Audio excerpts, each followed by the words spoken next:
Hey guys, it's Nathan52 here, and today I'm back with another Injustice Aftershow. I believe we are actually on Season 1, Episode 12. And today, as you might already know, we are doing Is Cassandra Cain Useful or Not? Now, you might have heard of Cassandra Cain Batgirl. She is a character you can get on online seasons, so you have to achieve top 5% or higher, and that's actually really hard to do. I've done that before, and I had to try really hard, and that was to get Ares. I've also done that to get Metahuman Flash, but that was really hard, so I understand the frustration if you can't get her. But let's look at how she operates and how she works. Here she is. I've already got some gears on her, and this is her. Her passive is Assassin's Ambush.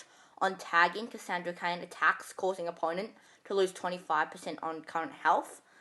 That's kind of a twist, because note how it says 25% of current health, which means that if it's 100% health, she'll obviously lose 25% of her health. But if it's like if the opponent's already on 80% of their original health, she'll only get them to lose 25% of 80%, which I think is 20%. So they'll only lose 20% of their health. So obviously she's more useful to use when the opponent is on full health.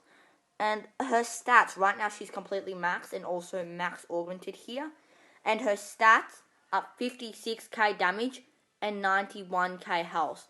And her passive, I've already showed you that, her special attacks, Art of Deception is her first one, No Man's Land is her second one, and High Wire Act for all Batgirls is her super move. And now her support cards, James Gordon for 10% health, Sensei Dragoncat for 10% damage, and also Birds of Prey for 10% energy regeneration. Let's get into some gameplay with her. I've already got us a hot new battle getting cooked up here. And let's just show you how her passive works. So I'm going to bring in another character, Dawn of Justice Batman. He's going to evade the what do you call it? The something. But I'm just going to show how her passive works. When you tag her in, she's going to deal some damage. Here it is. Assassin's Ambush deals 25% of his current health. She only dealt 13k damage that time. But here's a Joker. And I'm going to try and deal a bit more health with this one, because of obviously he's at full health, and she'll deal more health. She'll deal more damage if he's at full health. Let's try this. See, that's not exactly 25%. Or it might be 25%. It just doesn't look like 25%, but I'm not sure. But here's the actual Batgirl. If you saw just then, she used Art of Deception, which only hits once after the stun. But I personally think Cassandra Cain Batgirl's Art of Deception is better. I think it does more damage, and I also think it also looks cooler. She blocked it then, but I might show you again, but this is what it looks like. This is what hers look like. See, it's only one hit, but if you do Cassandra Cain Batgirl, there's a Winged Avenger. Why is everyone blocking my Art of Deceptions? Oh well, I might get to show you the Art of Deception. I mean the Assassin's Ambush one more time on normal Batgirl. There it is, 12k damage, and I am knocked out. So I might just quickly KO this entire team. There's a knockout with the Explosive Batarang, Crowbar from Killing Joker. It's not evaded, but I can just quickly kill him with a Goddess's Blessing from Justice League Wonder Woman. So, another thing that Cassandra Cain is good with is a tag team. Now, I did a video on this before, and I'll get you guys to check it out. It will be in the description. Check it out if you want to learn more about a tag team. But basically, it's a team of two specific characters and Hawkgirl. You see, Hawkgirl's passive is the fact that air support, Hawkgirl and her team can tag in and out more quickly.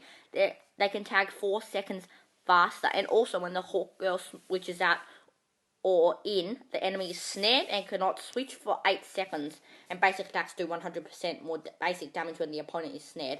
So she's a really useful character when used with the right characters. Cassandra Cain Batgirl is obviously one of them.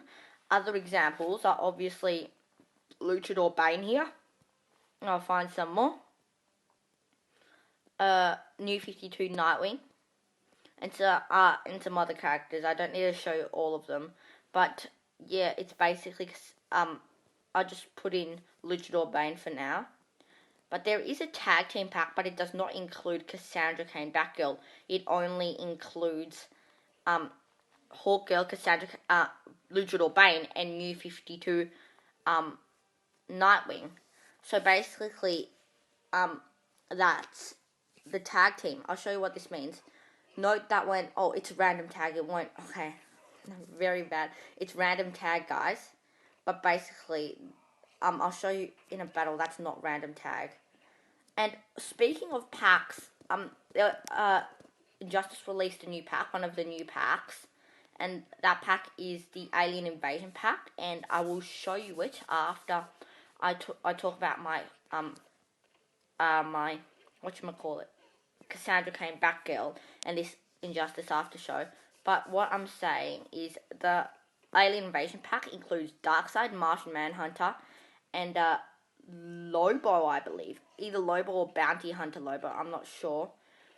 But I'm pretty sure it costs quite a lot of money. I'm not sure how much, but I'm pretty sure it's about 500k or 400k, one of those. So that's actually quite a lot of money on Injustice. So that's quite a controversial pack. It's a good one, but you wouldn't know if you want to buy it or not.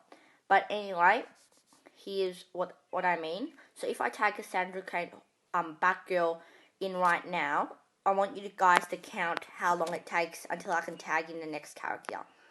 So with Hawkgirl's passive, that's 1, 2, 3. Okay, I see 3 seconds and I can already tag in the next character. So that's pretty cool. Now watch how much damage this does. See, it knocks her out. That's how good it is. And there is Luchador Bane's tag in passive. And see, very quickly I can just easily do this and it creates some killer chemistry. See, I can tag them in again. It's so cool. See, look how much damage it does. 34k per hit, and that's crit.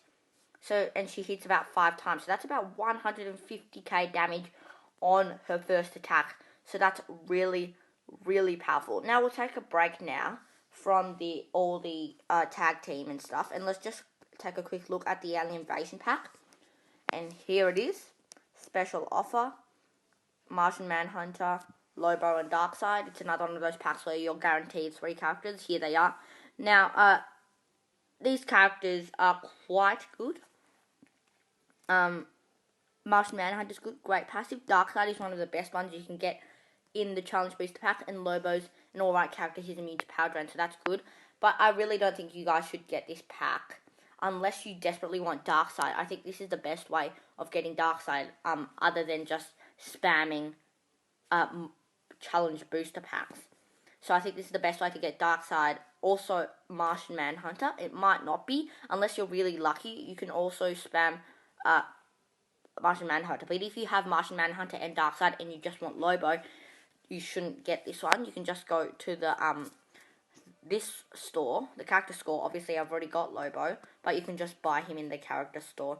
He's right here. He's immune to power drain. He's an alright character for someone who you can buy in the store. But Darkseid and Martian Manhunter are pretty good. So I actually would strongly advise not to buy this pack unless you really want Darkseid or Martian Manhunter.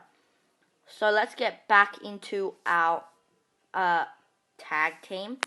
And I'm just going to be quickly looking at the question if Cassandra Cain's useful or not. Now, Cassandra Cain is a very useful character, but the problem is she's too hard to get. And also there's the thing where it only takes away 25% of the current health, not the overall health. So she's kind of good and bad at the same time. If you want an alright character, she's the one to use. If you want a great tag team character, she's also the one to use. But anyway, here's a second attack. Won't obviously get to see the full thing, but there it is. But if you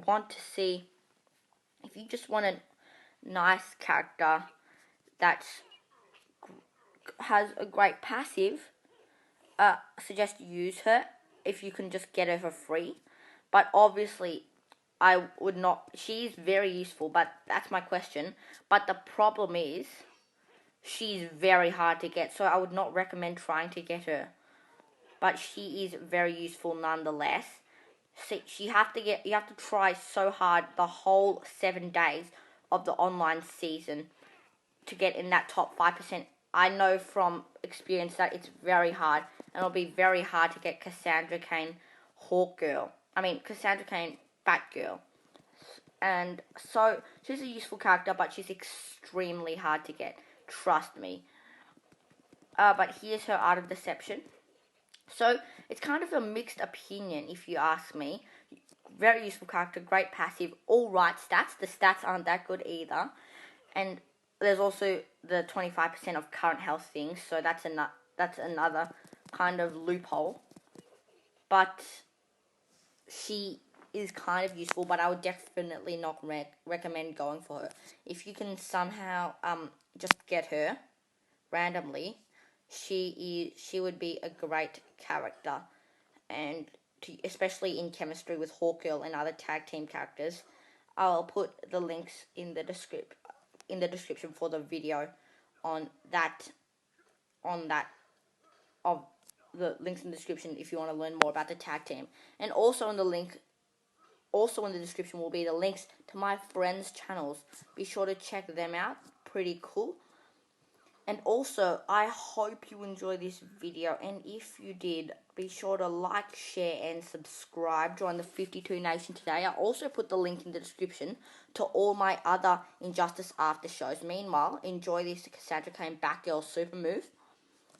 So yeah, links to all the other 11 Injustice After shows of Season 1 will be in the description, as well as my friends' channels, and also some extra information on the tag team and the tag team pack, which might come out later. But here's a Luchador Bane passive too. But basically, that's my answer to if I think Cassandra Cain is useful or not. And so yeah, guys, I hope you enjoyed this video. See you in the next one. This is Nathan Liu 52 out.